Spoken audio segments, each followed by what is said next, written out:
Mesdames, Messieurs, bonjour. Merci de nous rejoindre sur Eden Télévision et Diaspora FM et merci de votre fidélité renouvelée à nos programmes. Vous le savez, on est dimanche et pas de dimanche sans dimanche politique sur nos antennes. Il sera essentiellement question de la politique sécuritaire et de défense dans ce numéro de dimanche politique. Vous le savez, le 4 janvier 2017, le président de la République du Bénin, Patrice Talon, a mis sur pied une commission pour conduire l'étude de la création d'une force unique chargée de la sécurité intérieure. Un choix majeur qui participe de la volonté affichée par le gouvernement béninois d'assurer la protection et la sécurité des citoyens en toutes circonstances et sur l'ensemble du territoire national et d'établir un cadre propice à la construction des bases de transformation économique et sociale du Bénin.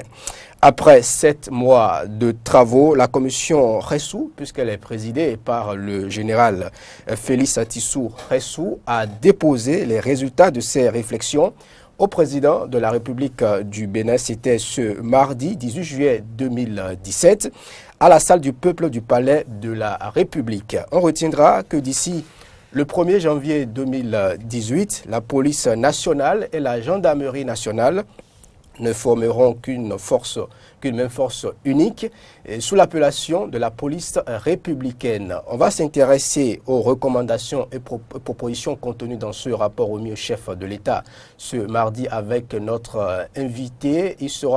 Et quand viendra le moment de boucler ce numéro de dimanche politique, on prendra son avis sur les mutineries successives enregistré en Côte d'Ivoire. Ce risque est-il envisageable au Bénin? Quand on parle d'une affaire de primes non payées aux policiers, on prendra son avis dans un court instant. Qui mieux que James William Ogbagidi pour lever un coin de voile sur le profil de la personnalité que nous recevons dans ce numéro de dimanche politique. James William Ogbagidi, bonjour. Bonjour à vous, Tranquille Akad Benotin. Bonjour à tous nos amis auditeurs sur Diaspora FM et bien sûr aux téléspectateurs sur Eden TV. L'invité que nous recevons aujourd'hui est né un 20 mars 1962 quelque part à Cotonou. Son parcours scolaire l'a mené à l'école privée Pengla de Cotonou. Et puis au secondaire, il a fréquenté le CEG à Papa Segbeya. On le retrouve avec un baccalauréat série C à l'université où il entre d'abord à la faculté des sciences de la santé entre 82 et 85, et puis il interrompt cette formation pour entrer à l'école nationale de gendarmerie, interruption qui lui permet donc de devenir gendarme. Il a été formé notamment à l'école Melun en France, école des officiers de gendarmerie de Melun en France. Il a également fréquenté à Paris l'école de guerre où il est diplômé de l'état-major, ancien auditeur de l'Institut des hautes études de la défense nationale, ancien auditeur également du Centre d'études stratégiques de Fort McNair à Washington, c'est donc aux États-Unis. C'est un homme qui, naturellement, pour ce parcours-là, n'a pas de profil politique, il n'a aucun profil politique. C'est une personnalité que certains d'entre vous ont peut-être déjà reconnue. Ces derniers jours, on l'a vu à la télévision quand il participait à la remise au chef de l'État de ce fameux rapport sur la mise en place de la force unique de sécurité intérieure. Il était rapporteur de cette commission. Auditeurs et téléspectateurs, pour vous qui le connaissez, vous avez probablement reconnu le colonel de gendarmerie Soumaïla Yaya. Mon colonel, bonjour et merci de répondre à notre invitation. Bonjour, monsieur le journaliste. Merci d'être chez nous ce matin. Nous allons commencer avec vous, comme à l'accoutumée, à parler de l'actualité de notre invité. Et l'actualité de notre invité, colonel Soumaïla Yaya, passe d'abord par la question qui taraude certainement déjà certains de nos invités. Comment peut-on recevoir un militaire ou en tout cas un homme en uniforme pour venir s'exprimer? Il y a un droit de réserve habituel qui empêche les officiers, les hommes en armes de s'exprimer. Ce droit de réserve qui fait de vous ce qu'on appelle la grande muette. Nous sommes aujourd'hui en train d'essayer de rompre ce droit de réserve. Est-ce que vous allez nous permettre de dire tout et tout ce que nous pouvons répondre à tout ce que nous avons posé comme question? Je répondrai à vos questions. Mais pourquoi les gendarmes, les policiers, les militaires sont-ils qualifiés vraiment de la grande muette? Bon, c'est vrai que les gens nous qualifient de grande muette au regard de la spécificité de nos institutions respectives. Vous savez, les institutions spécifiques ont des principes qu'elles doivent respecter pour ne pas enfreindre aux règles qui fondent même leur existence. C'est pour cette raison que nous, en tant qu'éléments des forces armées ou des forces de sécurité, nous n'intervenons pas tout le temps, mais il nous arrive quand même de dire ce que nous savons des problèmes qu'on nous pose. Et je crois que ça va être le cas tout à l'heure. J'essaierai de vous dire toute la vérité sur vos préoccupations et vous conviendrez plus tard avec moi que nous ne sommes pas pourtant la grande muette comme on le pense. Colonel Soumaïla Yaya, vous n'êtes pas connu du grand public et pourtant vous êtes chargé de mission du chef de l'État, le président Patrice Talon. Avez-vous une idée des raisons du choix qu'il a porté sur vous en avril dernier? Bon, je pense que le chef de l'État, seul lui, qui pourra dire pourquoi il a porté ce choix sur ma personne. Et je crois que le choix, il aurait pu faire ce choix aussi sur d'autres personnes.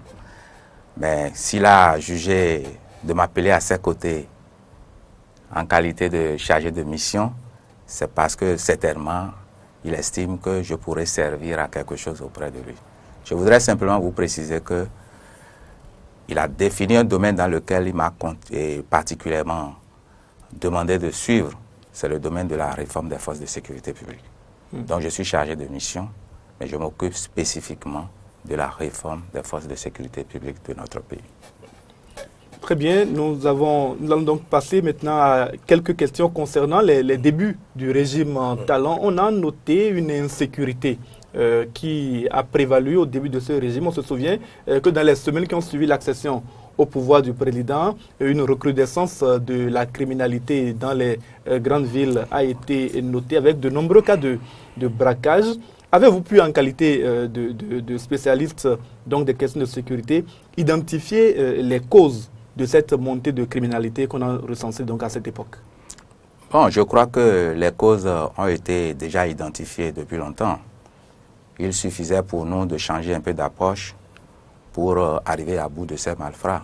Je voudrais avant toute chose vous rappeler que le modèle de sécurité ou le modèle de police que nous avons aujourd'hui et qui continue son petit bonhomme de chemin est un modèle caractérisé par un comportement réactif. C'est-à-dire que les forces de l'ordre que nous sommes aujourd'hui, nous attendons toujours que les événements se produisent avant de réagir. Ensuite, ce modèle policier également est caractérisé par une approche symptomatique. On ne traite que des symptômes.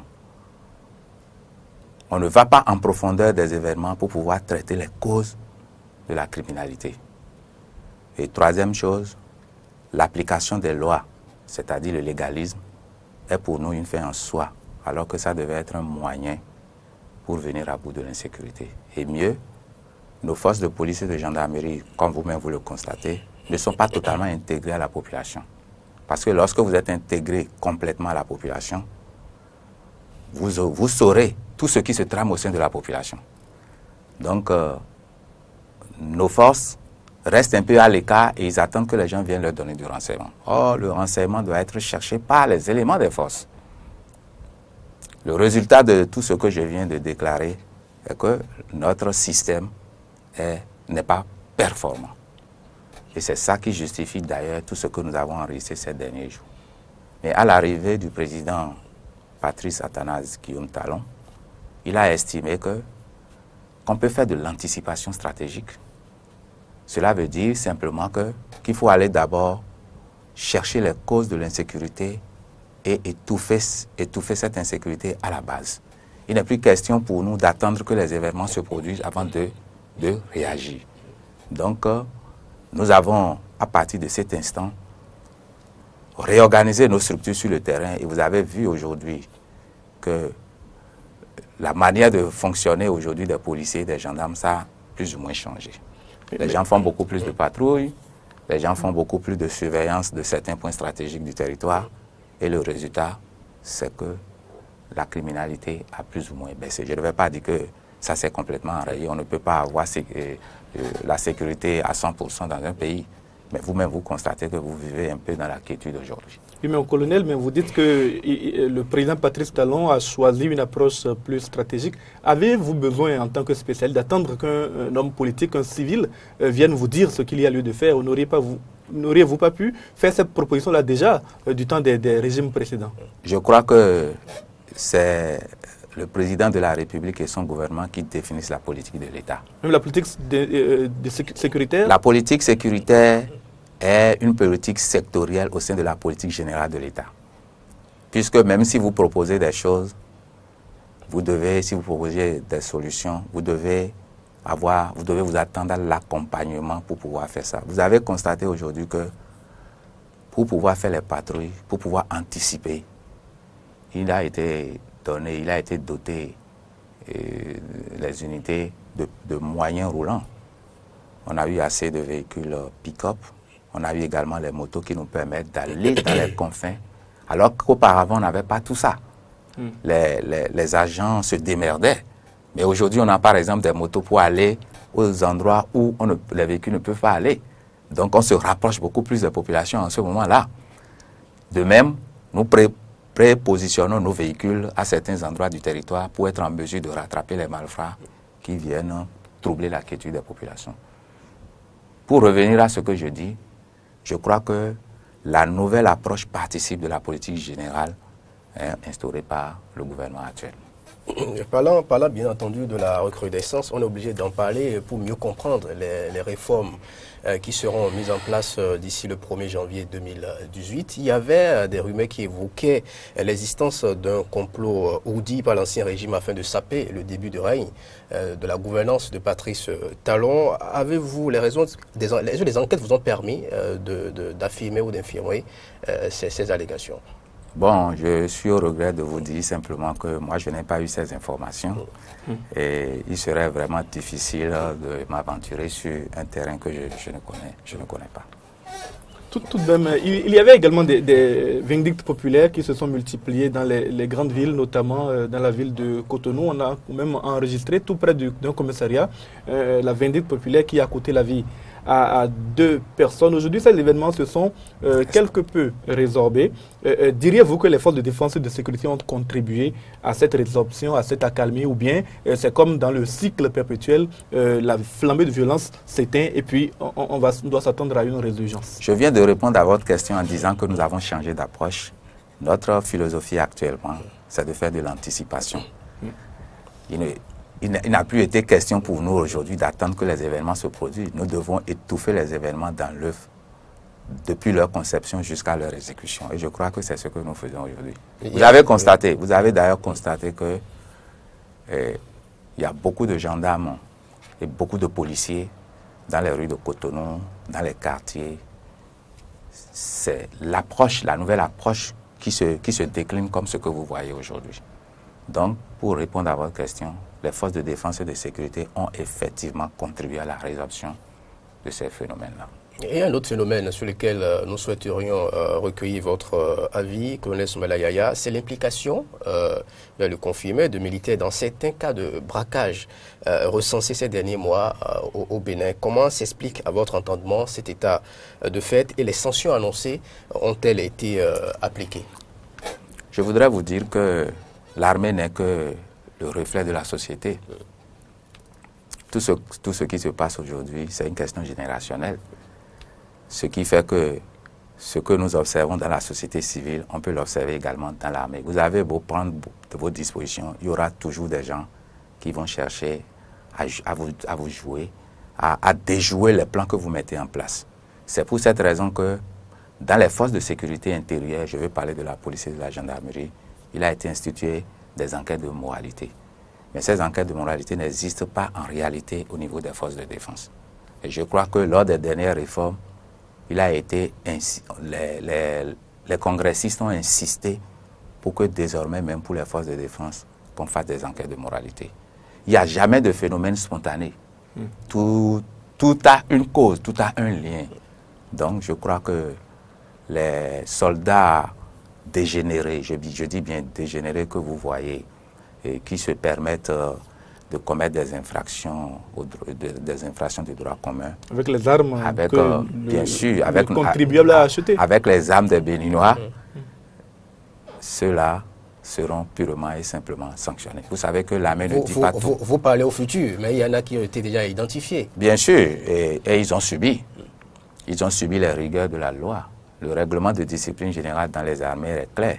Lorsque vous vous comportez de cette façon, la sanction, elle est là, à côté. Et vous-même, vous savez ce qui vous attend.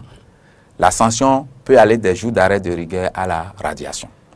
Donc, ceux qui ont commis des fautes graves, vous-même, vous savez qu'on ne peut pas punir quelqu'un si la faute n'était pas prévue avec la sanction qu'il faut au départ. Donc, par rapport au règlement de discipline générale, ceux qui se sont mêlés de ces affaires ont purement et simplement été sanctionnés après passage devant un conseil de discipline.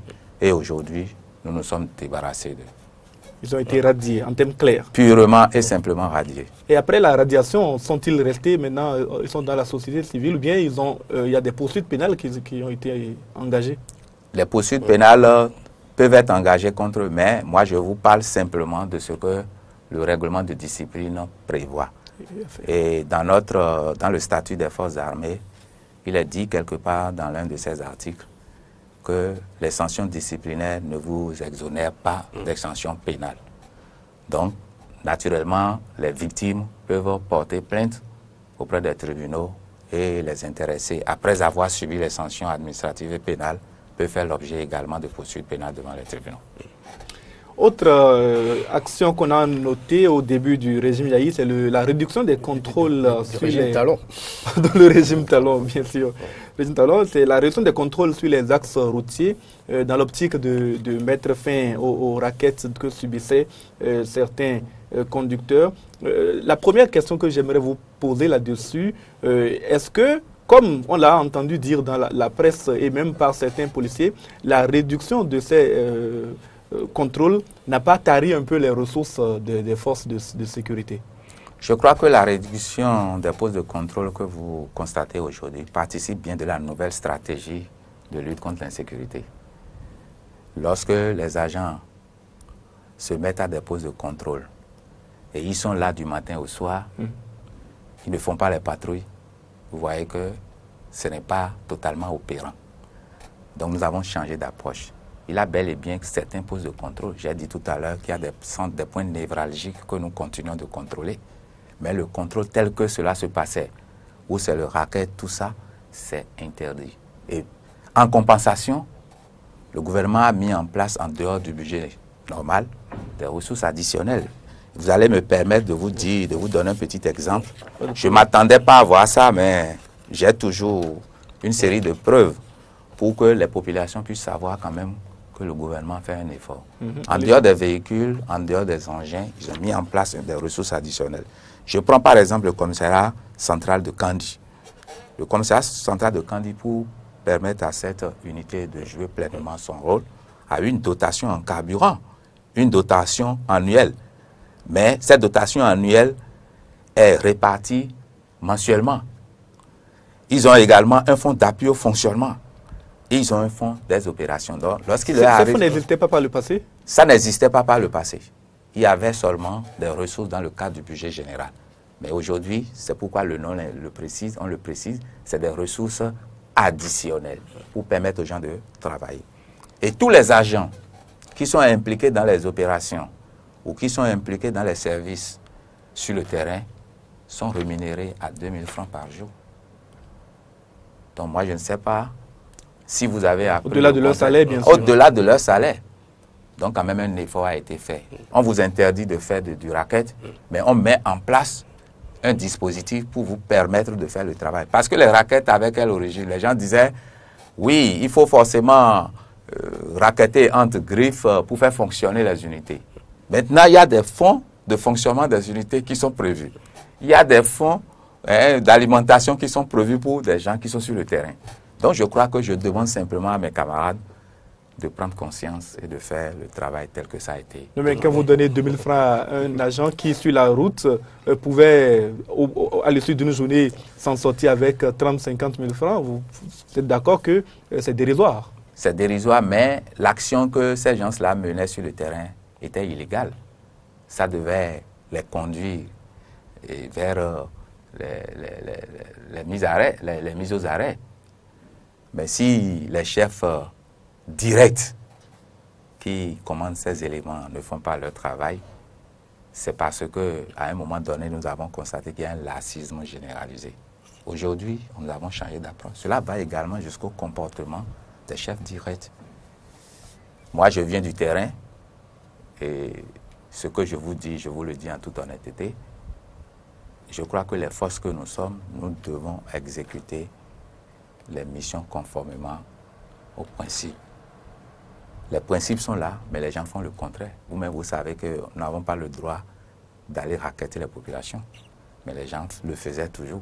Aujourd'hui, le régime en place a pris sa décision et dit « nous, on ne veut pas ça ». Cependant, certains continuent de le faire. Il n'est pas rare d'avoir des plaintes, de recueillir des plaintes au niveau de la cellule de renseignement qui se trouve au niveau de la présidence de la République. Donc, monsieur, voilà globalement ce qui se passe. Aujourd'hui, les gens ont quand même un peu de moyens pour faire le travail. En tout cas, les populations constatent avec nous les résultats sur le terrain. Ces derniers jours, il y a plus de cas de braquage ou de vindictes populaires comme c'était le cas. Ce fut le cas. On va maintenant s'intéresser aux réformes sécuritaires. C'est que nous savons que vous brûlez d'envie d'opiner sur cette question. Le chef de l'État a mis en place, comme je le disais en introduction, le 4 janvier dernier, une commission. Parlez-nous d'abord de la composition de l'équipe. La composition de la commission se décrit ainsi qu'il suit. Il y a un président qui est un général de division de l'armée de terre. Précisément, c'est un cavalier. Les cavaliers, c'est les gars qui servent dans les chars. Il a été plusieurs fois ministre et surtout, il a occupé le poste de ministre de l'Intérieur et de la Sécurité publique. Donc, c'est quelqu'un qui connaît un peu les deux institutions déjà. Et mieux, le président a été conseiller spécial de l'ancien président de la République pour les questions de sécurité intérieure. Donc, c'est quelqu'un qui connaît très bien le domaine. En dehors de lui, il y a un vice-président qui est un administrateur civil, non, administrateur planificateur économiste, précisément. L'actuel directeur du cabinet du médiateur de la République à Porto-Novo, M. Tungu Zurukaneini. Ancien préfet d'ailleurs, il a été plusieurs fois préfet, directeur de cabinet du ministère de l'Intérieur aussi. À part cela, il y a le rapporteur, il y a le premier rapporteur que je suis, colonel de gendarmerie. Il y a un deuxième rapporteur qui est un contrôleur général de police, qui était également ancien directeur général adjoint de la gendarmerie, comme je l'ai été, et ancien directeur général adjoint de la police, comme je l'ai été pour la gendarmerie d'ailleurs. Ensuite, nous avons les membres. Parmi les membres, nous avons un ancien général de brigade de gendarmerie, qui a été même chef d'état-major général des forces armées béninoises. Il y a le général Naimi Awalbouko. Nous avons également l'inspecteur général de police Ankidoso Maïga Oseni, qui a été ancien directeur général de la police nationale. Et maintenant, nous avons les deux directeurs des ressources humaines de la police et de la gendarmerie. Et nous avons également un magistrat, un haut magistrat, qui est avocat général près le parquet général de la Cour suprême, M. Madode Onesi. Donc la commission est composée de 9 membres. Une commission composée, me semble-t-il, très équitablement entre les différents acteurs de cette réforme. Néanmoins, colonel Soumaïla Yaya, des réformes sécuritaires de grande ampleur qui ont été envisagées donc, sous le président Patrice Talon dès son arrivée au pouvoir. Pouvez-vous nous les décliner les unes après les autres? Pour rester conforme un peu aux principes, pour ce qui concerne nos réformes, je voudrais d'abord rappeler que la réforme du secteur de sécurité dont nous parlons aujourd'hui est une réforme majeure du gouvernement. C'est inscrit dans le programme d'action du gouvernement. Et en prélude à cette réforme, le gouvernement a pris un décret le 16 septembre 2016 pour mettre la gendarmerie nationale à la disposition du ministère de l'Intérieur pour emploi en ce qui concerne les missions de sécurité intérieure. Donc la volonté du gouvernement de mutualiser les moyens, de prendre des dispositions plus énergiques pour gérer la sécurité intérieure de notre pays était déjà affirmée depuis septembre 2016. Et au-delà de ça, le gouvernement a compris qu'il faut mettre en place cette commission à laquelle j'appartiens. Et cette commission a été mise en place, comme vous l'avez dit au départ, le 4 janvier 2017. La commission, après 4 mois et demi, pour vous rectifier, après 4 mois et demi, a fouillé, bêché, a cherché des renseignements partout sur le territoire. La preuve, nous avons décliné notre mode opératoire en 3 parties.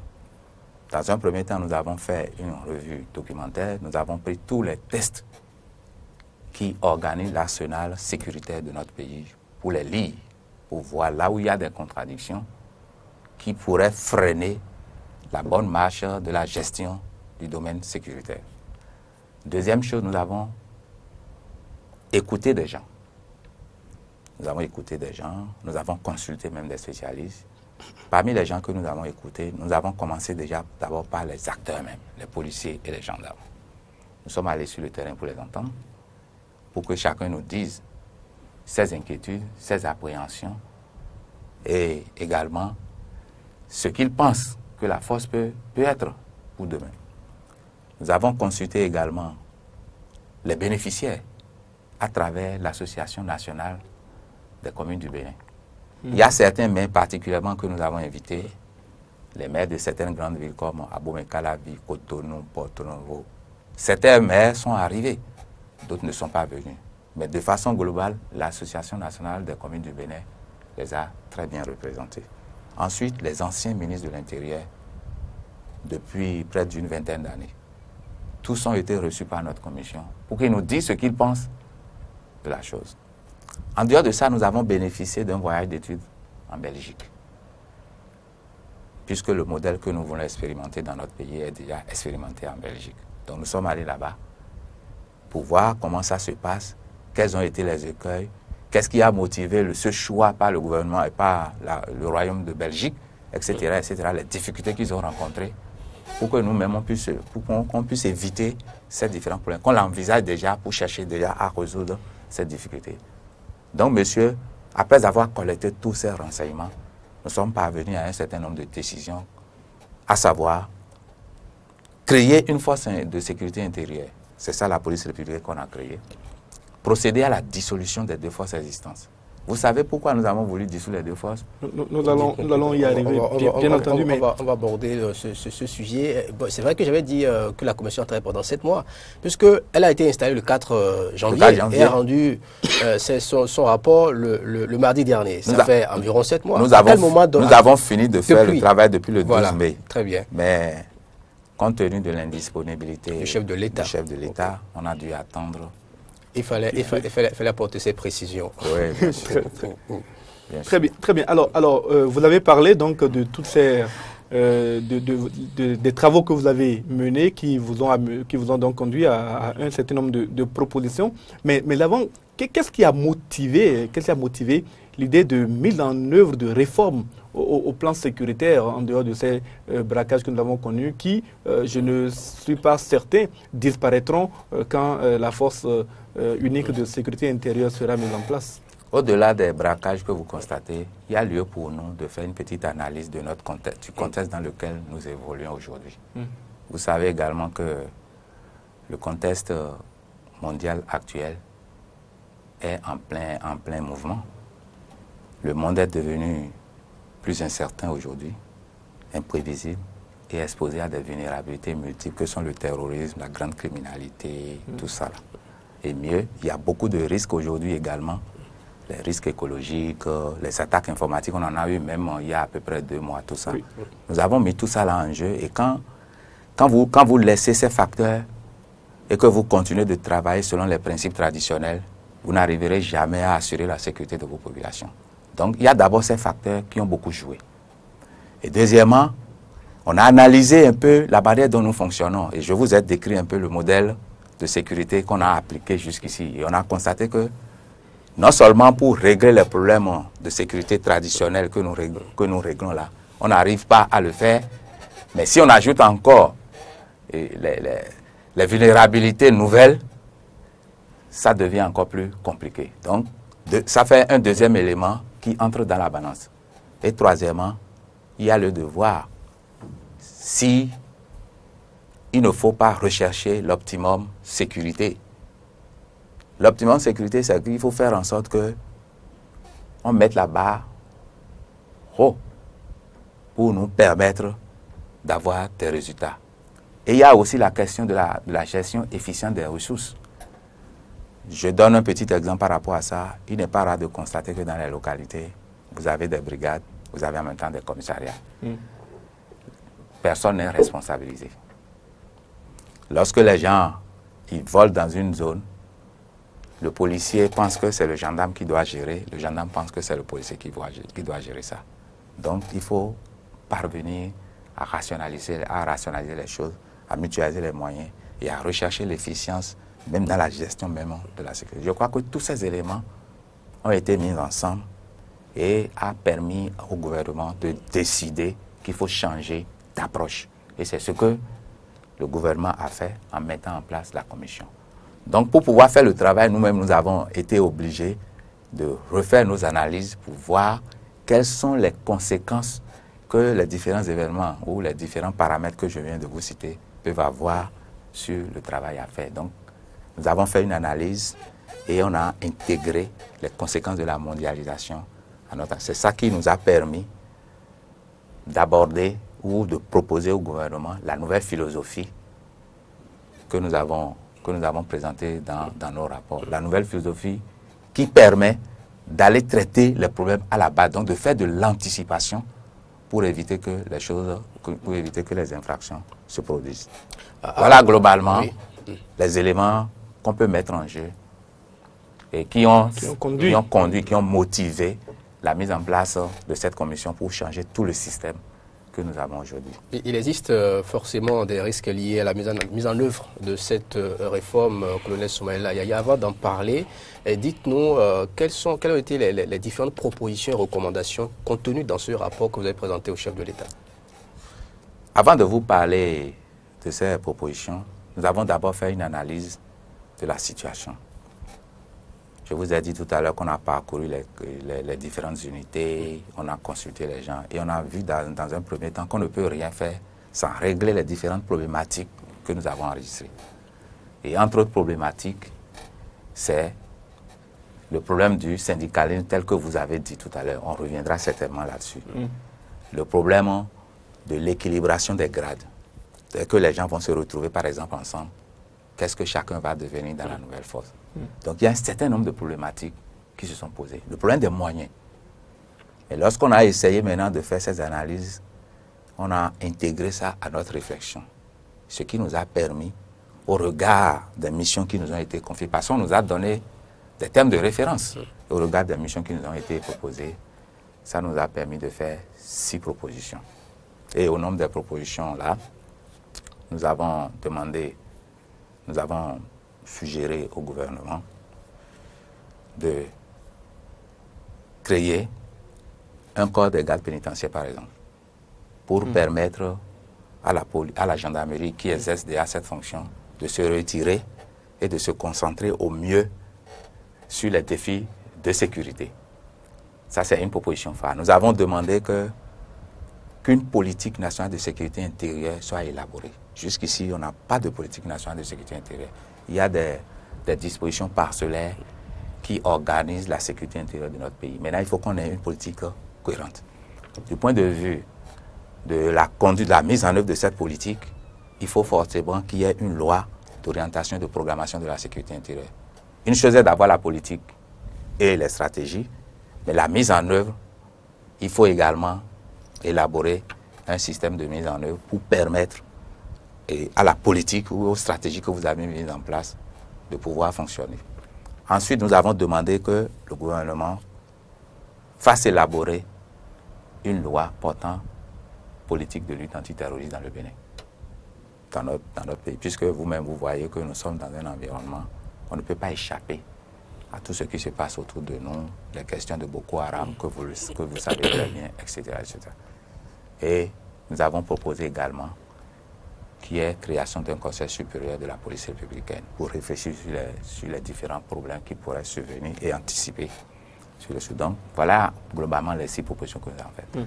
Mais nous avons fait 11 recommandations. Et parmi les recommandations, je peux vous dire par exemple que le cœur même de la fusion a été touché.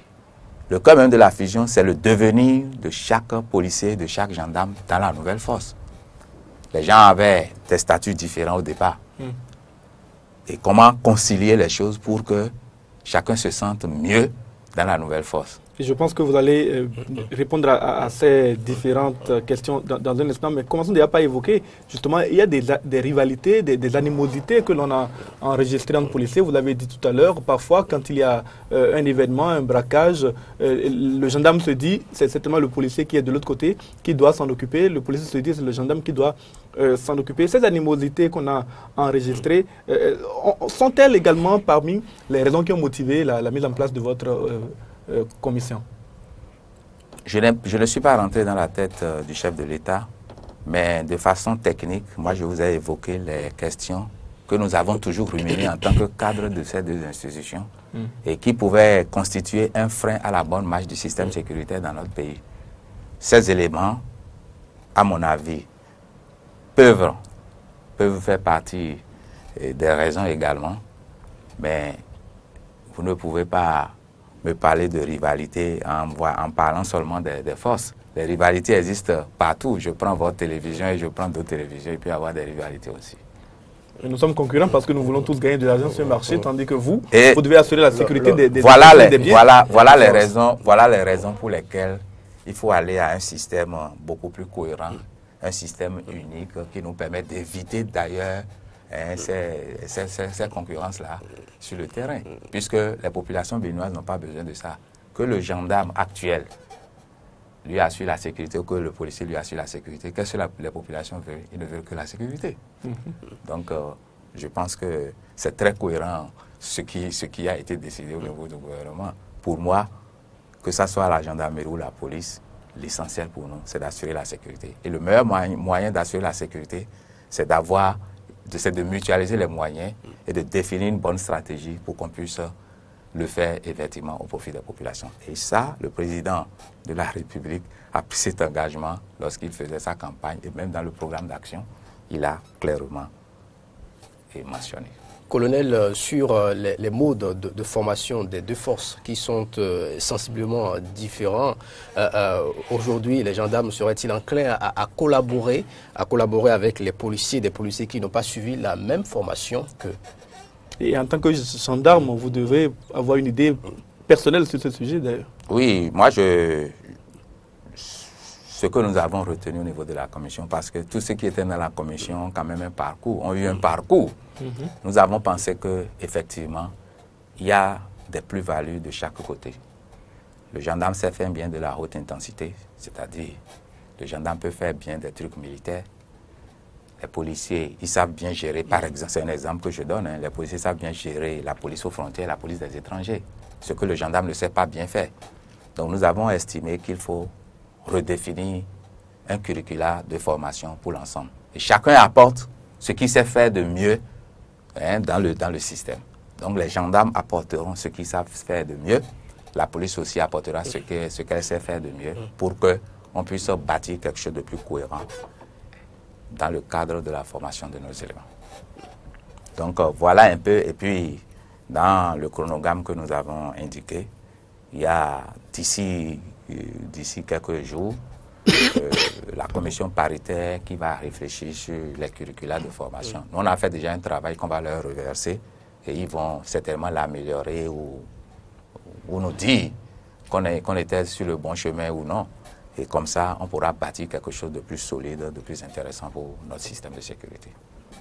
Alors justement, c'est par rapport donc au grade, si je ne m'abuse, les grades, la formation que chaque agent a eu à suivre. Donc tout cela, ce n'est pas votre commission qui qui doit se charger de faire les propositions plus spécifiques. Nous avons déposé les résultats de notre travail. Et le chef de l'État mettra certainement en place une autre commission de mise en œuvre des recommandations. Oui, mais comment pouvez-vous déjà définir l'entrée en service de cette nouvelle force pour janvier prochain, si vous ne connaissez pas à peu près? Il y a un travail que nous avons fait au sein de la commission. Lorsque je disais qu'on a pris 16 décrets, 16 avant-projets de décrets, les gens ont crié, ils ont dit, mais comment se fait-il qu'ils peuvent faire tout ce travail? Bien sûr, il y a un travail de base que nous avons fait. Dans le nouveau statut que nous avons essayé de rédiger pour la nouvelle force, nous avons envisagé de faire un système d'équilibration des grades. Nous avons déjà un passé. Vous savez que pendant la Révolution, on avait déjà mis la police et la gendarmerie dans un creuset, les forces de sécurité publique. Ça a été un avantage pour nous. Parce que si je prends un commissaire divisionnaire de police, il sait que son équivalent dans la gendarmerie, c'est un lieutenant-colonel de gendarmerie. Si je prends un commissaire de police de deuxième classe, il sait que son correspondant ou son vis-à-vis, c'est un lieutenant, etc. On le sait. Avec le même salaire ou... Avec le même salaire en principe. Avec le même salaire en principe. Pourquoi je dis en principe? Lorsque nous étions sous le régime de la loi de 81, c'était la même chose. Mais en temps à la désaffiliation de la police nationale, ils ont élaboré un nouveau statut qui n'avait rien à voir avec ce qu'on a. Donc en 2015, ils ont repris leur statut. Et le nouveau statut 2015-20 qui les régit aujourd'hui et pour lequel les gens s'agitent un peu, je prends sur moi la responsabilité de le dire, s'agitent un peu, ce nouveau statut a pris en compte les suggestions liées au travail et pratiquement ce que je viens de vous décrire là, ils prennent les mêmes salaires que les militaires, donc comme les gendarmes. Lorsque tu prends un commissaire divisionnaire de police, il a le même statut, il a théoriquement les mêmes émoluments, il a les mêmes choses. Seulement qu'au niveau des avantages, les avantages sont liés à la spécificité de chaque fois. Mais le salaire de base est le même. En dehors de la Belgique et que nous sommes en train de vouloir copier actuellement, est-ce qu'il y a dans la sous-région à côté de nous, existe un pays qui a déjà expérimenté ce modèle? En Afrique, il y a des pays qui l'ont expérimenté. Je veux parler par exemple de la RDC. La police nationale congolaise aujourd'hui, c'est la fusion de la police et de la gendarmerie congolaise. Je veux parler de Congo-Kinshasa, la RDC. Il y a le Rwanda. Ce pays-là, oui, la République démocratique du Congo, oui, avec les problèmes que nous connaissons, serait-il un exemple, mon colonel? Bien sûr. Qui peut le plus, peut le moins. Eux, ils ont connu la guerre, ils ont connu des problèmes. Et leur système de police a été mis en place par les partenaires internationaux, dont les Nations Unies. Et ce modèle a été mis en place, ce modèle a été accompagné par les pays européens qui ont déjà une expérience en la matière. Mais avec les résultats qui sont là aujourd'hui, la RDC, c'est une ancienne colonie de la Belgique. On peut comprendre que le système est là. Les Congolais veuillent suivre la Belgique, mais nous... Le système est là. Mais les gens font ce qu'ils veulent. Vous savez qu'il ne faut jamais souhaiter la guerre dans son pays. Lorsque ça commence, c'est bien. Mais ça met assez de temps pour finir. C'est ça qui explique peut-être la mauvaise application des tests ou la mauvaise application du système qu'on est en train de mettre en place. Ils ont fait une évaluation. Ils ont fait une évaluation que moi j'ai eu la chance de lire. Ce n'est pas totalement mauvais. Par contre, au niveau du Burundi, eux, ils ont... Dans la nouvelle police nationale burundaise, c'est-à-dire la police unifiée burundaise, ils ont mis des miliciens, des anciens miliciens. Donc, leur système n'est pas totalement ce que nous, on aurait souhaité avoir. Mais le Rwanda, ça marche au Rwanda. Le Rwanda fait la même chose. Vous me direz que c'est des pays colonisés par la Belgique. Oui. C'est normal. Chaque puissance essaie quand même de défendre son Parlez-nous d'un modèle qui est loin qui a fonctionné, belge. Qui a marché en Afrique, qui je vous donne d'abord un autre modèle européen, le Luxembourg. Ça a bien marché. Et dans notre sous-région, les pays anglophones n'ont pas de gendarmerie. C'est un système unifié de police. Et ça fonctionne bien. Au Ghana, ça ne fonctionne pas. Ça fonctionne bien dans ces pays anglophones-là. Ça fonctionne bien. Intéressons-nous aux implications. Maintenant, la création de la police républicaine aura forcément un coût. Il y aura forcément de nouveaux uniformes. À quel prix? Je pense que le président de la République a pris la mesure des choses. Et dans le programme d'action du gouvernement, il y a un certain nombre de projets sur les 5 ans qui ont été déjà retenus pour la sécurité intérieure. Et au nombre de ça, il y a la question des tenues, la question de l'uniforme, qui a été également prise, la question des paquetages des personnels. Je ne dévoile rien, puisque le PAG est partout, tout le monde voit. Donc, ça ne va pas être très très difficile pour nous parce que c'est quelque chose qui a été pensé, repensé et prévu. Le coût, c'est affaire de milliards, des dizaines de milliards, et ça c'est aussi du business. Bien sûr, tous les programmes qui ont été prévus, c'est forcément des milliards de francs. C'est forcément des milliards de francs. Actuellement, nous sommes en train de travailler pour qu'on puisse évaluer. On ne pourrait pas l'évaluer totalement, mais qu'on évalue un peu ce que ça va nous coûter. La question de l'habillement, par exemple. La question de certains matériels sensibles qu'on pourrait utiliser. Oui, justement, parce que pour parler des moyens, il faut des véhicules. Peut-être même en faudra-t-il de nouveaux. Et même s'il n'en faut pas de nouveaux, il faut repeindre ceux qui sont là aux nouvelles couleurs.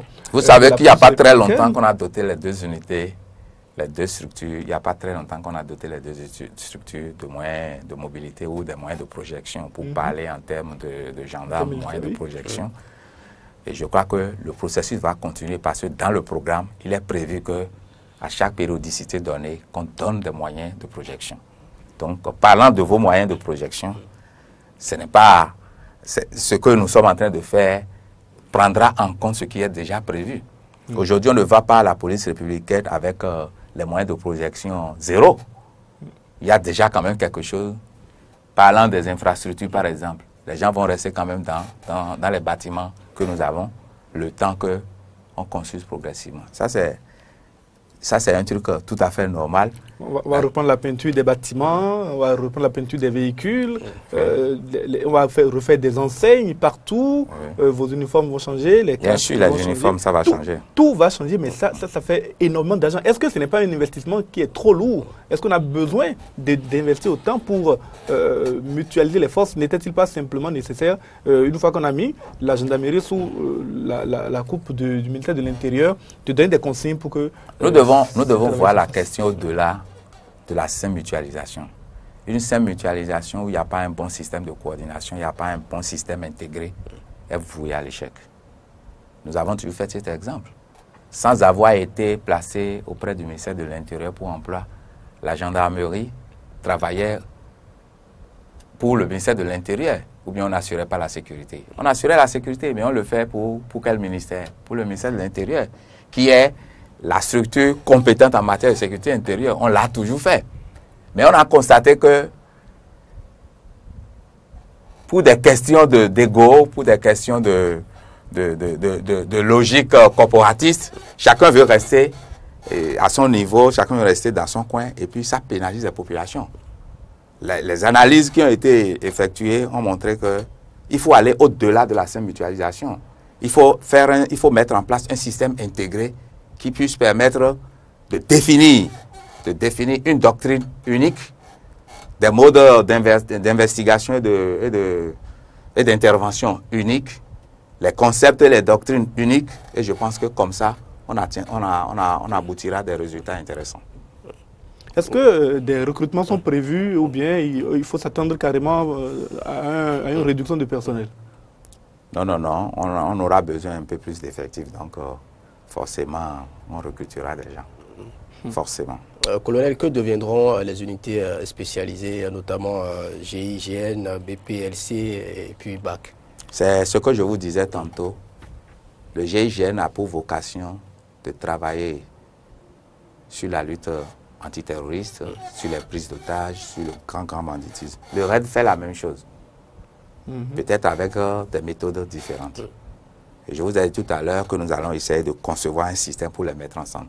Donc il est prévu pour la nouvelle force de mettre ces structures ensemble. Les CRS seront mis ensemble, par exemple, avec les escadrons de gendarmerie mobile, etc., etc. Donc les unités spécialisées continueront d'exister dans la police républicaine. Autre question importante sur laquelle il faut qu'on revienne, c'est que la police républicaine qui est envisagée sera privée du droit de grève. Pourquoi? C'est vrai que la question défraie la chronique aujourd'hui. Et avant de prendre cette importante décision, nous avons essayé de voir d'abord quels sont les avantages et les inconvénients du système mis en place dans le cadre du droit syndical et du droit de grève. Lorsque nous avons fini de faire cette analyse, nous nous sommes posé la question de savoir quelle option faire. Les gendarmes sont des militaires, ils n'ont ni droit syndical, ni droit de grève. Les policiers, ils ont le droit syndical, mais ils n'ont pas le droit de grève, puisque déjà en 2011, il leur a été déjà ôté le droit de grève. Je ne sais pas si vous le savez bien. Bien sûr, on le sait. Mieux, la loi 2015-20 portant statut spécial de ces personnels-là précise les conditions dans lesquelles le droit de grève peut être exercé. Et si vous me le permettez, allez-y. Lorsque je prends la loi, je dis au sujet des fonctionnaires de la police républicaine, la loi portant statut spécial en son article 32 stipule que les fonctionnaires des forces de sécurité publique et assimilés jouissent de la liberté syndicale, d'opinion, de croyance philosophique, religieuse et politique. Mais la jouissance de ces droits s'exerce en conformité avec l'obligation de réserve imposée par leur état de fonctionnaire des forces de sécurité publique et assimilées et ne doit en aucun cas porter atteinte à l'exécution du service public d'urgence et de l'intérêt général. Ça veut dire que même le droit de grève et le droit syndical ne devaient pas s'exercer n'importe comment. Il y a déjà des restrictions.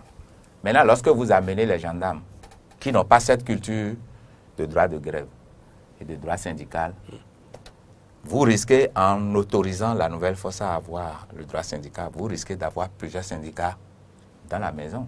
Puisque les gendarmes qui vont arriver ne vont pas forcément intégrer les syndicats qui existent, les mouvements syndicaux qui existaient. D'ailleurs, vous avez vu tout dernièrement la police nationale, en dehors de leur syndicat Sinapolis, il y a les brigadiers ou quoi là, qui ont également commencé par mettre en place un syndicat.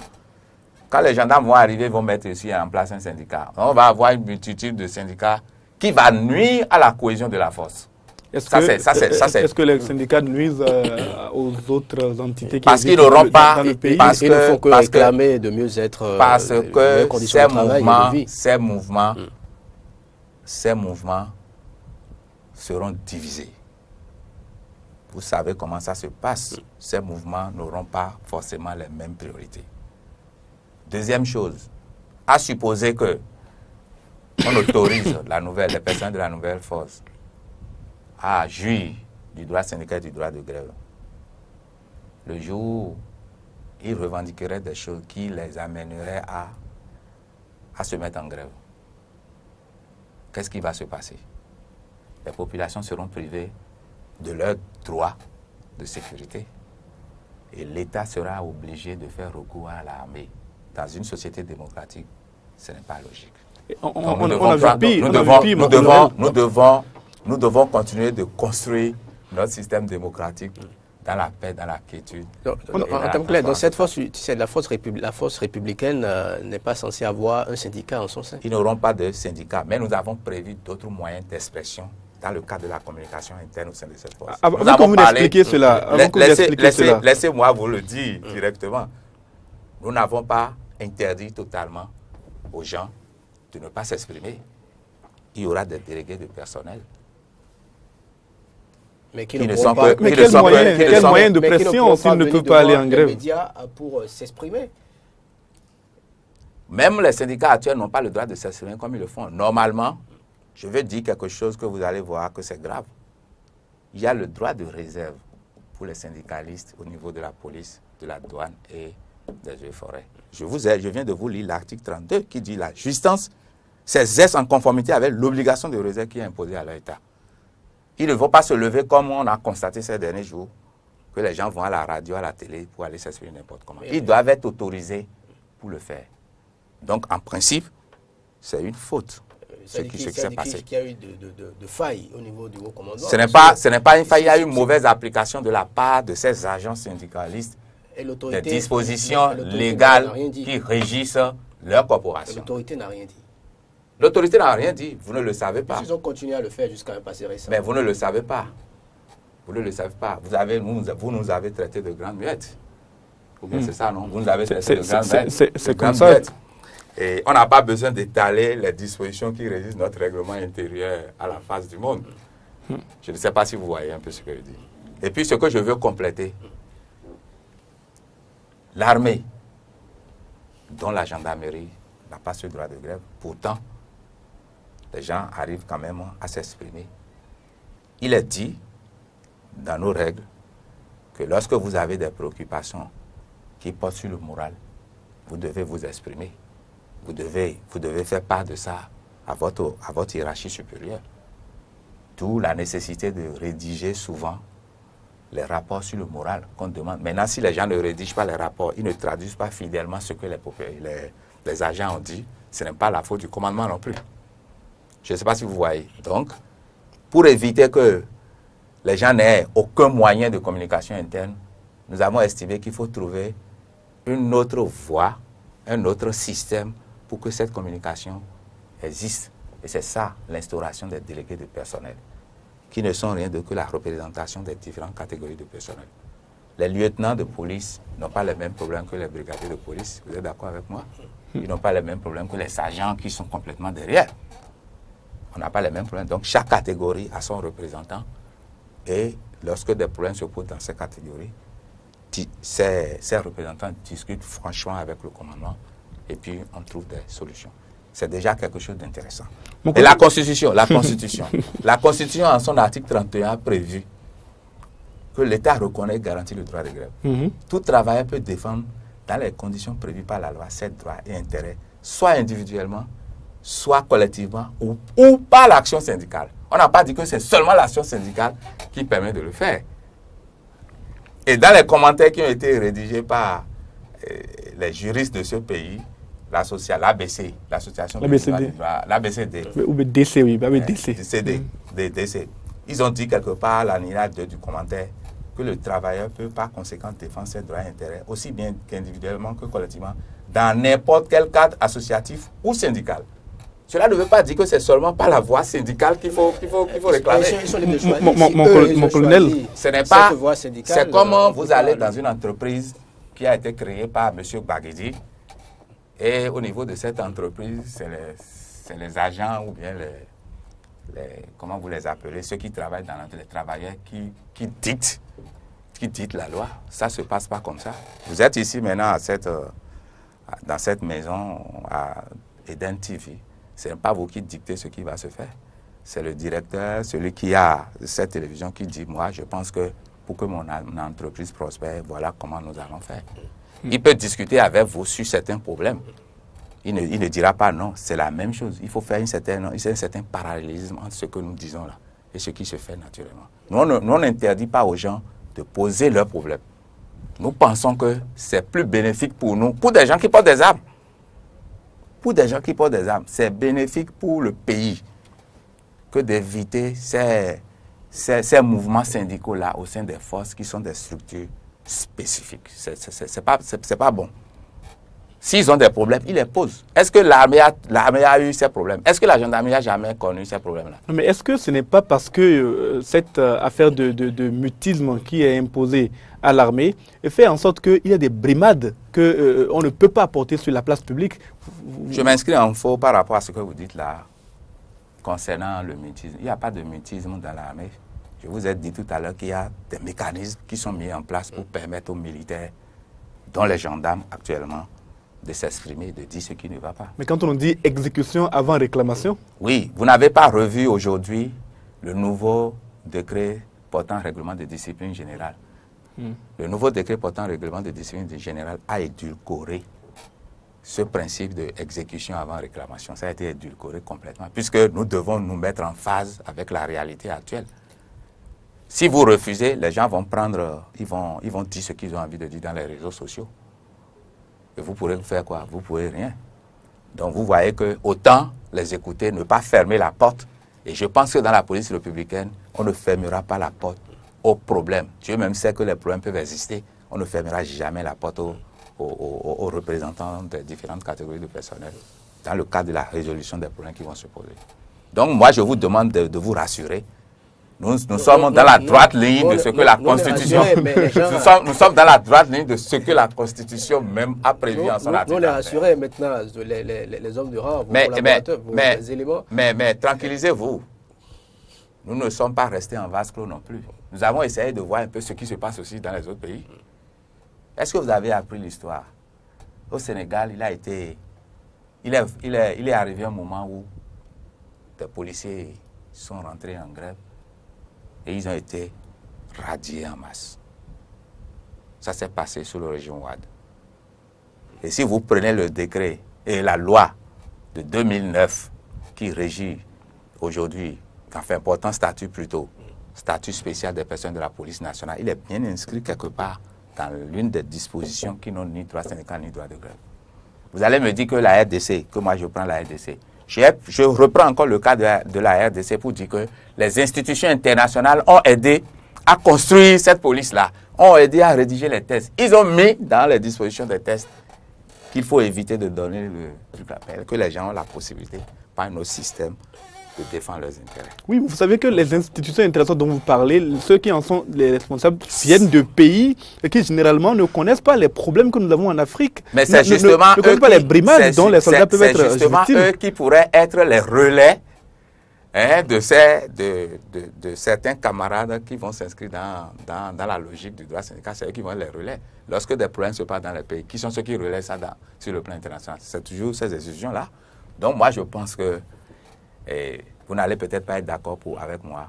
Il faut d'abord qu'on considère cette structure comme une structure spéciale.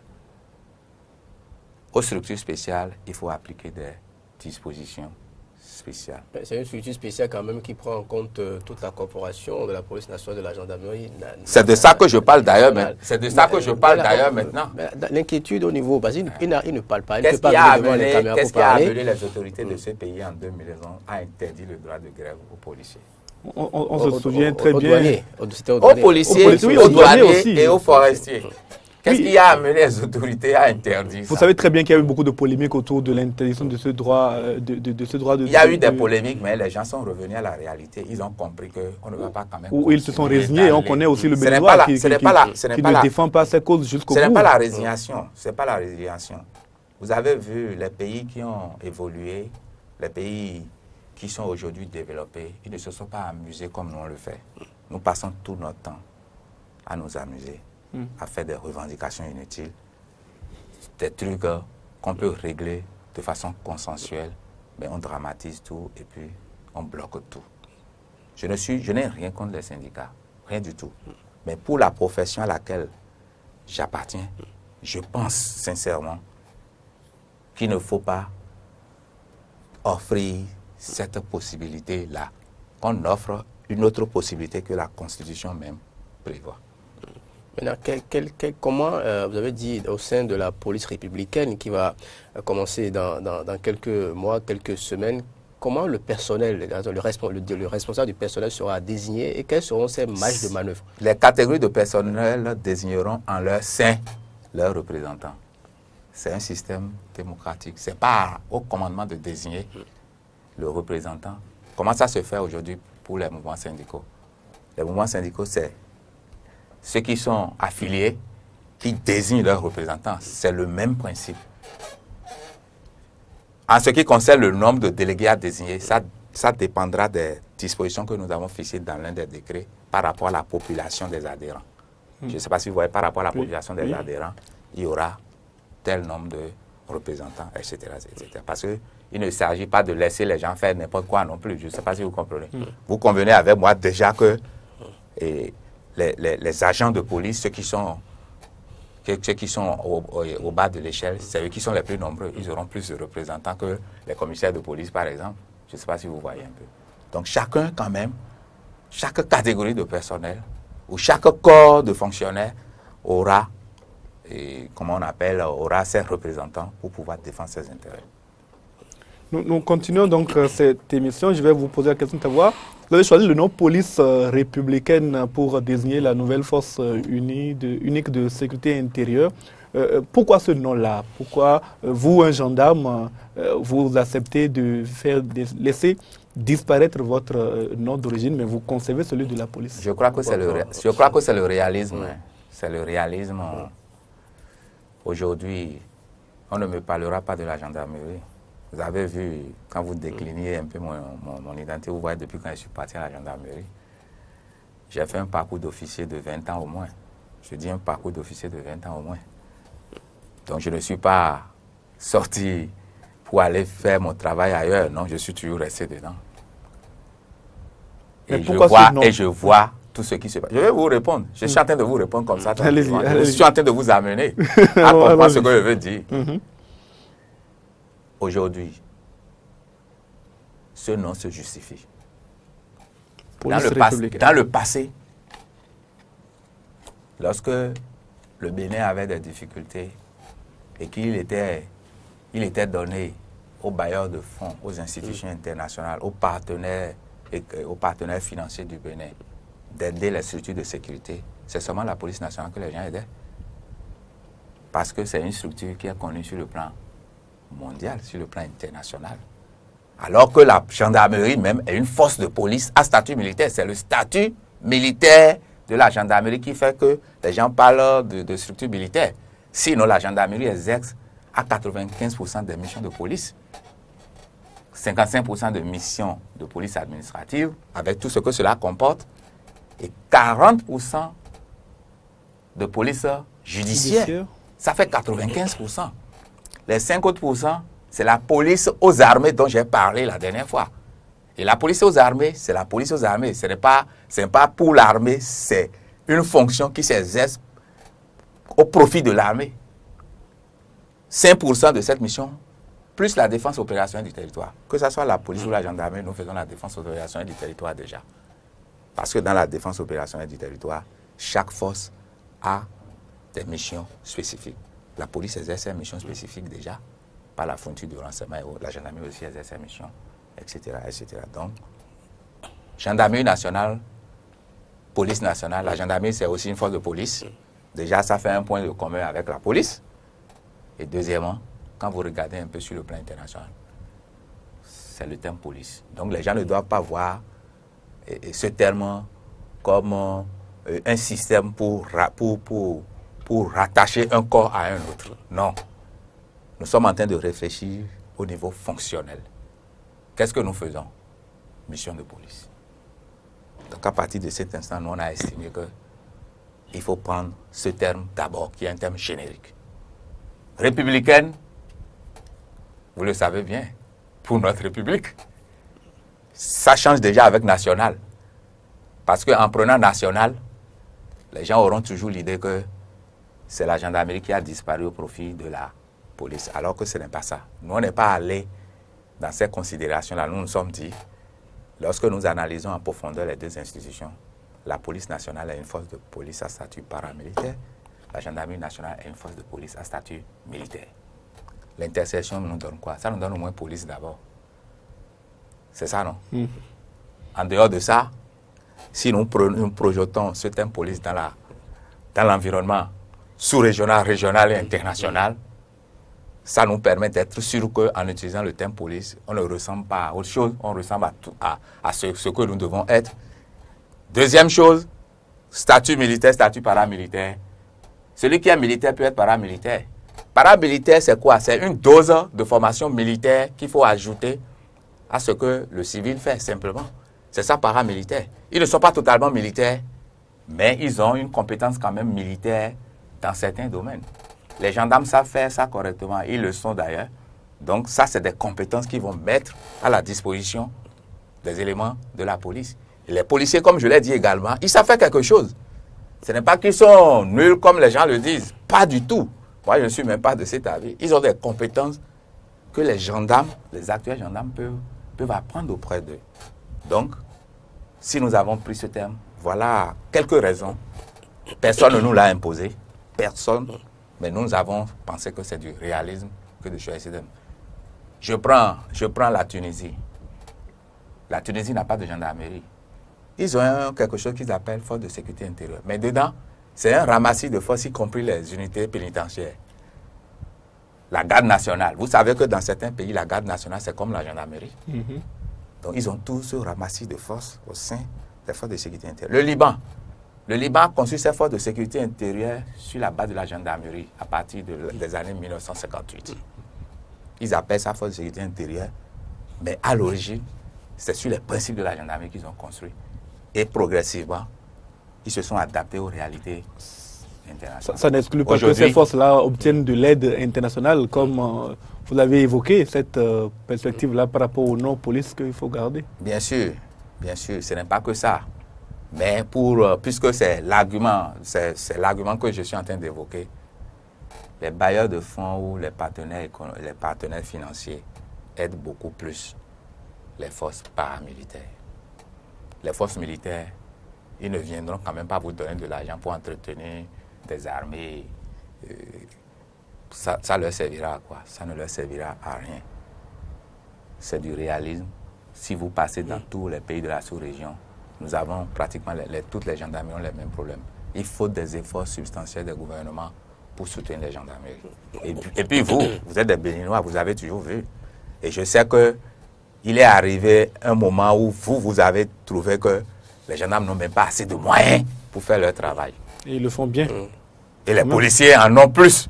En leur donnant, bien sûr. Non, il est arrivé, au vu de ce que vous voyez dans la ville. Vous êtes par exemple ici dans la région, dans l'Atlantique, vous avez certainement des unités non loin d'ici. Vous avez toujours vu les gendarmes qui sont certainement à moto, qui n'ont pas de véhicule, qui n'ont rien. Moi, je crois qu'il faut qu'on soit réaliste, comme je l'ai dit tout à l'heure. En prenant le thème police, on répond à certaines normes et on travaille dans le cadre fonctionnel. Je vous ai précisé ici tout à l'heure que c'est vrai, la gendarmerie fait partie des forces armées, mais c'est une force de police à statut militaire. La police nationale, c'est une force de police à statut paramilitaire. C'est plus facile pour nous de faire ça. Et là, on n'a pas de problème. Et moi, je n'ai aucun complexe. Aucun complexe. Et je sais qu'il y a beaucoup de gens qui n'ont pas de complexe par rapport à ce thème de police. Puisque déjà, du point de vue de nos missions, on était déjà des policiers. Oui, colonel, vous êtes, semble-t-il, plutôt favorable à cette réforme, en tout cas à laquelle vous avez travaillé. Mais pour nous autres journalistes qui avons écouté, entendu, beaucoup de gendarmes, beaucoup de policiers ces derniers temps, et même des acteurs de la société civile, des citoyens ordinaires, il n'y a pas vraiment une grande adhésion à cette idée de fusion entre la police et la gendarmerie. Comment pensez-vous pouvoir susciter l'adhésion Je crois que vous et moi, nous n'avons pas rencontré les mêmes personnes. Je vous ai dit tout à l'heure que dans le cadre de l'exécution de notre mode opératoire, nous sommes partis sur le terrain. Nous avons rencontré des gendarmes, on a eu des débats à bâtons rompus, nous avons rencontré des policiers. Et nous avons écouté ce que les uns et les autres ont dit. Étiez-vous dans une approche d'écoute ou dans une approche de conviction? Non, nous étions dans une approche d'écoute. Parce que pour nous, nous sommes venus leur dire ce que nous voulons faire et les écouter pour que, j'ai dit tout à l'heure, ils ont certainement à nous dire leurs inquiétudes. Hein? Puisque vous-même, vous savez, tout changement entraîne toujours des oppositions, des réticences, tout ça. Tout à fait. Donc, et nous pensons que c'est dans la sérénité qu'il faut gérer la dialectique des angoisses. Et on a dit, bon, il faut qu'on aille les écouter. Pourquoi on va avoir peur de... C'est pour eux que le truc se construit. Ils n'ont qu'à nous dire ce qu'ils pensent. Mais les résultats que nous, on a eus, c'est contraire à ce que vous avez eu. Et pourquoi dans les recommandations, vous avez émis la possibilité de susciter l'adhésion? C'est contenu dans le rapport. Bien sûr. On a mis ça parce que il faut faire le ratissage. Il faut élargir les choses. Moi, nous, on n'a pas rencontré toutes les populations béninoises, par exemple. On a rencontré des représentations de la population béninoise. Nous sommes allés vers les présidents des institutions. Nous sommes allés à l'Assemblée. Nous avons rencontré des gens qui nous ont dit, nous, on est d'accord, mais faites ceci en plus. Nous, on est d'accord, mais on est inquiet par rapport à ce sujet. Comment vous voyez ce sujet, tout ça? Et c'est tous ces éléments. Vous voyez que on a eu le courage de dire exactement ce que nous on pense. Nous avons rencontré aussi des organisations de la société civile qui sont venues nous dire ce qu'ils pensent de la fusion. Mais cependant, nous pensons qu'il faut élargir également le débat à tout le monde. Qu'on demande aux gens qui ne comprennent pas pourquoi nous sommes en train d'aller dans cette direction et de nous dire ce qu'ils pensent, mais également qu'on leur explique le bien fondé de la chose. Comment ça va se passer? Vous allez faire le tour des départements pour expliquer aux populations comment je réserve la stratégie à emprunter à la commission de mise en œuvre. Monsieur, vous avez souhaité aussi sensibiliser les populations, certes, susciter l'adhésion, mais vous avez parlé également du volet sensibilisation. Et à ce niveau, ça ne saurait rester secret. Comment est-ce que ça va se passer, puisque nous sommes sur des médias? Bien sûr, on se déplacera, etc. Et on mettra à contribution quand même les élus locaux. Ce qu'on a déjà fait lors de nos recherches, mais on les mettra encore à contribution pour qu'ils comprennent. Nos populations ne sont pas difficiles. Il suffit de leur expliquer ce que vous voulez faire et qu'ils essaient de l'analyser par eux-mêmes. Personne, même vous qui êtes là, je vous ai expliqué un peu les choses. Et vous savez si ce que je dis, je ne dis pas la vérité ou bien ça ne vous arrangera pas, vous le savez. J'ai dit qu'il faut qu'on évite de nous inscrire dans la logique corporatiste. Ceux qui sont contre aujourd'hui, moi, je me pose la question de savoir, est-ce que ceux-là ont à cœur, effectivement, l'intérêt des populations béninoises? Est-ce qu'ils ont à cœur la sécurité des Béninois? Les Béninois ne veulent pas savoir si c'est la gendarmerie ou la police qui leur assure la sécurité. Les Béninois veulent savoir que le gouvernement leur assure simplement la sécurité. Et celui qui définit la politique de l'État dit, moi, je pense que pour exécuter cette mission, ou bien pour mettre en pratique cette approche, il suffit pour moi de mettre les gens ensemble et je ferai mon travail. Il n'est pas un technicien de la corporation. Et maintenant, s'il y a des couacs, s'il y a des insuffisances, vous devez quand même avoir le courage de dire, oui, certes, vous me rappelez un adage de mon professeur, du directeur de l'école de guerre de Paris, qui me disait un jour, vous êtes des cadres de direction des armées, vous devez être toujours dans la posture de rendre technique toute décision politique. Ne l'oubliez jamais, puisque c'est le politique qui définit les grands principes. Si vous êtes effectivement des fonctionnaires de l'État, vous êtes des fonctionnaires, vous avez la technique pour faire ce qu'on vous demande. Pourquoi je vous reprends cette anecdote? Les techniciens qui vont travailler auprès du politique trouveront forcément les voies et moyens pour atteindre les objectifs. Et s'il y a des difficultés, ils le diront.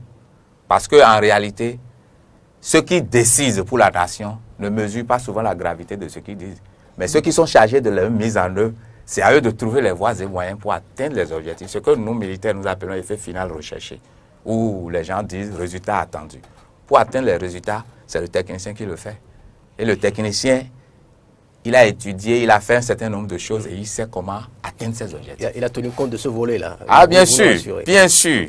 Il n'est pas seul. Il n'est pas seul. Il y a des fonctionnaires dans ce pays à qui on va demander de faire le travail. Et ils proposeront au chef de l'État. Vous avez vu, quand on a présenté le rapport, nous avons recueilli sur le terrain de la part de certains gendarmes qui pensent qu'on n'a qu'à offrir. On n'a qu'à leur offrir la possibilité de rester dans les armées. Nous, on ne l'a pas caché. On l'a dit. Mais ceux-là, si vous me permettez, je profite de votre plateau pour le dire. Les différentes armées, c'est question de métier. Là où je suis, je ne peux pas faire le métier de journaliste. Je n'ai pas appris ça. Vous êtes d'accord avec moi? Celui qui est de l'armée de terre, il a appris son métier de l'armée de terre. On a beau faire la même formation initiale, la formation de base, mais lui, il a approfondi le travail, on lui a appris à se déplacer, à faire le combat terre. Celui qui est marin, c'est son métier. Celui qui est transmetteur, c'est-à-dire qui fait de la transmission, ce n'est pas son métier. Le médecin, c'est son métier. Donc, tout est question de métier. Moi, je n'imagine pas qu'un gendarme qui a passé 10 ans à rédiger les procédures qui se lèvent aujourd'hui, qui disent, moi, je vais rester dans les armées. On ne rédige pas les procédures là-bas.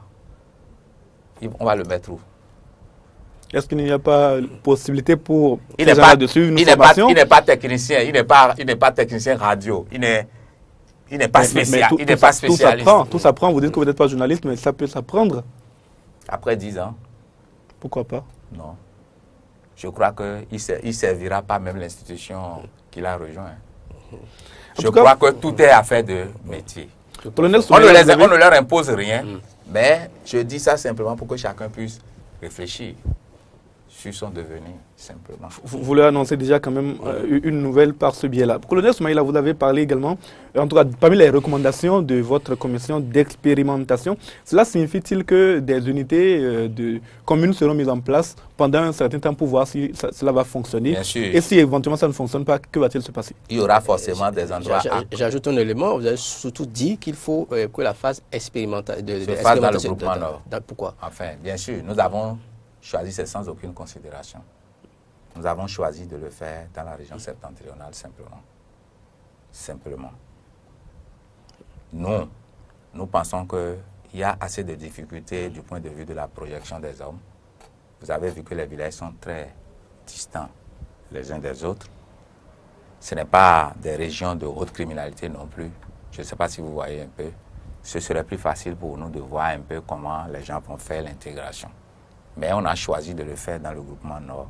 Pourquoi pas plusieurs autres choix pour que les expériences puissent être tout à fait judicieuses? Vous savez que pour toute situation, on fait des options. C'est l'option qu'on a faite. L'autorité peut nous dire non, faites l'expérimentation sur 2 régions. Mais nous, on a estimé que pour qu'on puisse mieux suivre les choses, il vaut mieux qu'on le fasse. Attention, la région du Nord, c'est pratiquement la moitié des 2 autres régions. Lorsque nous parlons de la région septentrionale, c'est les 4 départements du Nord. Ça fait pratiquement la moitié même plus. Du Bénin. Donc, on fait une expérimentation sur une grande partie du Bénin. C'est quand même intéressant. C'est ça. Vous avez parlé également d'harmonisation des tests, ce qui signifie que l'Assemblée nationale sera appelée à statuer sur ces tests-là? J'avais parlé de 6 avant-projets de loi et autres. Lorsque le gouvernement va l'adopter, je crois que ça va être envoyé devant l'Assemblée nationale après son passage à la Cour suprême. Vous connaissez très bien le fonctionnement de nos institutions. Bien sûr, il y a un temps énorme que les parlementaires mettent parfois nous avons un chronogramme. Mais vous ne pouvez pas imposer votre chronogramme à l'Assemblée nationale. Je dis non. Son chronogramme aussi. Je dis non. On a tenu compte également de ce que l'Assemblée nationale peut faire. Vous avez annoncé le démarrage pour le 1er janvier, c'est un risque. Dans 5 mois. Bien sûr. Et nous pensons quand même qu'on peut. Il y a des projets de loi à l'Assemblée nationale qui sont là depuis 10 ans, voire 15 ans, qui n'ont jamais été étudiés, qui sont au rôle du Parlement chaque année, qui ne sont pas étudiés. Vous apportez une proposition de réforme que vous voulez imposer aux députés, surtout quand vous l'annoncez. Nous n'avons même pas l'intention, nous n'avons même pas le droit d'imposer quoi que ce soit aux parlementaires. Oui, mais quand vous l'annoncez comme ça, en disant déjà qu'en janvier, ça serait opérationnel, alors qu'il faut que ces derniers fassent un travail avant que ce ne soit opérationnel. Vous savez très bien que nos députés sont un peu... Comme je vous l'ai dit tout à l'heure, j'y crois beaucoup. Je crois que le chef suprême des armées, le chef de l'État, je crois que c'est lui le chef suprême des armées. Il a dit dans ce pays qu'il... Il y a le concours de tout le monde. Il a souhaité que tout le monde concourt à la mise en œuvre de cette... Je veux surtout parler du projet de loi devant toiletter notre loi de notre constitution. Il a souhaité que cela se fasse avant la fin de l'année, mais janvier, des temps est passé sans rien. Il a commis cette erreur là à un moment donné. Moi, je ne veux pas rentrer dans les considérations politiques. C'est pas politique, puisque au sein de la commission, vous avez fixé une date de démarrage. Mais là encore, c'est un problème. Il faut tenir compte des imprévus. Vous savez, lorsque vous avez quelque chose à entreprendre, vous devez vous fixer des objectifs et des délais. Parce que les populations vous attendent le 1er janvier prochain. Et je crois que nous, on est dans cette démarche. Et je sais que les autorités ou les différentes structures qui vont nous aider à faire cette mise en œuvre participeront forcément à ça. N'oubliez pas qu'en amont, on avait consulté quand même des gens. On a consulté quand même l'Assemblée nationale par rapport à ça. Et ils attendent ça forcément. Ils attendent. Et on leur a dit ce qu'on avait quand même envie de faire. Donc, ce serait même bon que les gens nous disent non, vous avez biaisé quelque part ici, vous avez fait ci, pour qu'on corrige rapidement le tir.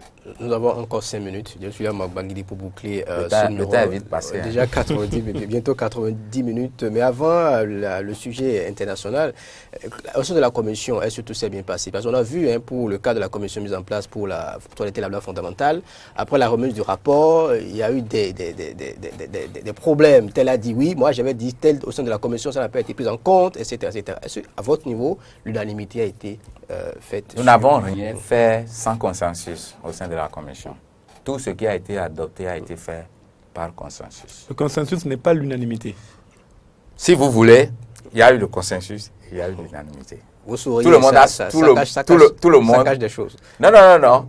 C'est plutôt ce que vous dites qui me fait sourire. Ça me rappelle un certain nombre de choses qu'on a vécues ces derniers temps dans notre pays. Je vais vous donner un petit exemple. Lorsque nous prenons un avant-projet de loi, nous nous entendons bien sûr les articles avant de les adopter. C'est ça qui a d'ailleurs fait qu'on n'a pas fait une adoption globale. C'est ça qui a fait qu'on a fait tout ce temps-là. Parce qu'il faut qu'on s'entende bien, que chacun ait la même compréhension de ce qu'on veut faire. Donc, on s'est véritablement entendu sur tout ce qu'on a fait là. Donc, je peux vous dire qu'il y a eu unanimité, si vous voulez. Et vous avez eu combien de millions? Parce que quand on a travaillé dans ce genre de commission, c'est 10 millions. Pour ceux qui ont proposé la réforme de la Constitution. Je crois que le chef de l'État est resté fidèle à ses principes. Il nous a dit dès le départ qu'il n'a rien à nous donner et mais on pourra assurer, comment on appelle ça, notre restauration, un certain nombre de choses. C'est un coût, c'est prévu par... Bien sûr, il y a des tests qui ont vous ne pouvez pas, c'est prévu par les tests en vigueur au Bénin. Donc, c'est pas qu'on a eu quelque chose d'extraordinaire. Effectivement, les voyages, au début... Les voyages en Belgique et autres, c'était des missions et avec les frais afférents. On est parti en Belgique à 3 éléments. Ces 3 éléments seulement qui ont été en Belgique. Ce n'est pas toute la commission. Et on nous a payé les frais de mission en vigueur en République du Bénin, simplement. Après 4 mois et demi de travaux, sûrement... Moi, je n'ai pas eu le regret, même si on ne me donne rien, je n'ai pas regretté d'avoir travaillé pour la commission. Pourquoi vous ne voulez pas dire le montant? Puisque pour les autres... On n'a pas eu de l'argent encore.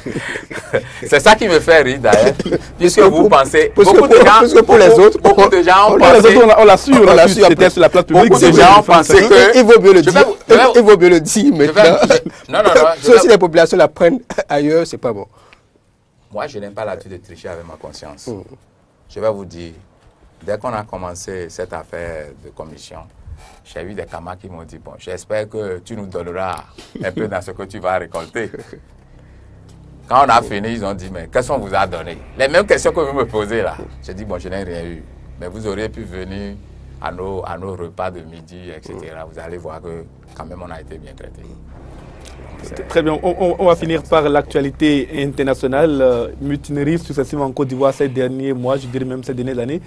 D'abord, qu'est-ce que vous pensez, vous, un homme en armes, de ces revendications sociales intempestives qui aboutissent à des soulèvements au sein de l'armée, à des tirs et même à des tabassages en règle de populations qui veulent manifester contre ce genre d'action? Je crois que c'est une mauvaise chose. Et les pouvoirs publics doivent prendre des dispositions pour qu'on n'en arrive pas là. Nous avons nullement le droit de prendre les armes que les populations ont contribué à acheter pour les diriger contre encore les populations. Ne sont pas là, ne sont pas des forces d'insécurité de façon globale pour qu'on s'en prenne aux populations, qu'on tabasse les gens comme il a été donné de le constater dans ce pays. Et c'est devenu récurrent dans ce pays. Mais vous savez pourquoi c'est récurrent? C'est parce que ce pays est sorti de la guerre et vous comprenez déjà que ceux qui se livrent à ces genres d'activités ne sont pas forcément des militaires professionnels. Ce ne sont pas forcément des militaires professionnels. Et avec les séries de revendications qui s'étalent sur la place publique, vous voyez un peu que ça ne peut pas aller. Si le gouvernement ivoirien était resté dans la logique de les mater, ce serait une autre guerre. C'est pour ça que moi je pense que les pouvoirs publics doivent prendre toutes les dispositions qu'il faut pour qu'en amont, qu'on puisse étouffer ces genres de revendications-là. Et le règlement est là pour ça. Ceux-là qui n'ont pas respecté le règlement, vous pensez qu'il faut continuer de les maintenir dans les armées? Je crois non. Dans le règlement de discipline de toutes les armées, il est prévu des sanctions pour ces genres de cas. Quand 8000 personnes se mutinent, vous pouvez prendre le risque de les virer? Vous connaissez les effectifs des forces armées ivoiriennes?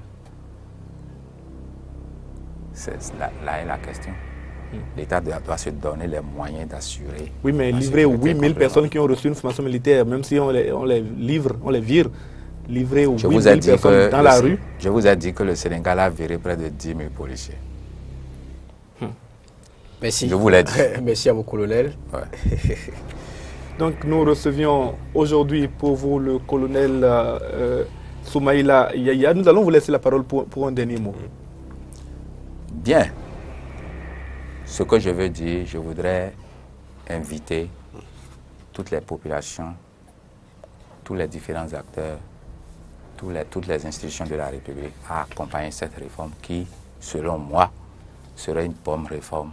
C'est une bonne réforme et serait vraiment quelque chose de très essentiel pour mettre en place des conditions nécessaires pour la sécurité des Béninois.